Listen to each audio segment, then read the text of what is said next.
News 18 India. आदरपूर्वक नेहरू जी को इन दिनों ज्यादा याद करता हूं। अब देखिए, एक बार नेहरू जी ने एक चिट्ठी लिखी थी और ये चिट्ठी मुख्यमंत्रियों को लिखी थी। मैं किसी भी आरक्षण को पसंद नहीं करता और खासकर नौकरी में आरक्षण तो कतई नहीं। नेहरू जी कहते थे अगर एससी, एसटी, ओबीसी को नौकरियों में आरक्षण मिला तो सरकारी काम का स्तर गिर जाएगा।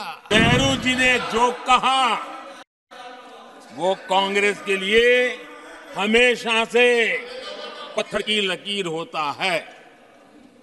नेहरू जी ने कहा मतलब पत्थर की लकीर उनके लिए। आदरपूर्वक नेहरू जी को इन दिनों ज्यादा याद करता हूं क्योंकि हमारे साथियों की अपेक्षा रहती है कि जरा उनको तो बोलो, कुछ तो बोल रहा थे। अब देखिए, एक बार नेहरू जी ने एक चिट्ठी लिखी थी और ये चिट्ठी मुख्यमंत्रियों को लिखी थी। मैं उसका अनुवाद पढ़ रहा हूं।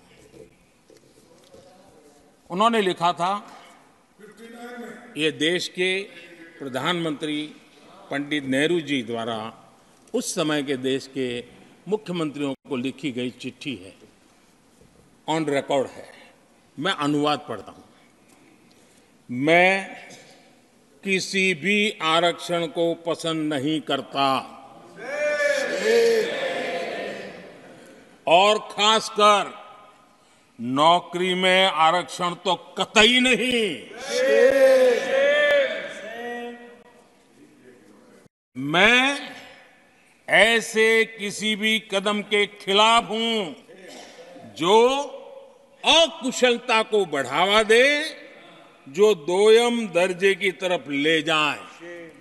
ये पंडित नेहरू ने मुख्यमंत्रियों को लिखी हुई चिट्ठी है और तब जाकर के मैं कहता हूं ये जन्मजात इसके विरोधी है। नेहरू जी कहते थे अगर एससी, एसटी, ओबीसी को नौकरियों में आरक्षण मिला तो सरकारी काम का स्तर गिर जाएगा। और आज जो आंकड़े गिनाते हैं ना कि इतने यहां है, इतने यहां है, उसका मूल यहां है क्योंकि उस समय उन्होंने रोक दिया था रिक्रूटमेंट ही मत करो। अगर उस समय सरकार में भर्ती हुई होती और वो प्रमोशन करते करते आगे बढ़ते तो आज यहां पर पहुंचते। सभापति जी, ये कोर्ट में पढ़ रहा हूं, आप वेरीफाई कर सकते हैं। मैं पंडित नेहरू का कोर्ट पढ़ रहा हूं।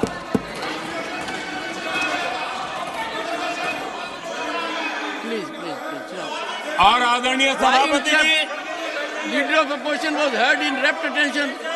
Are you setting this example?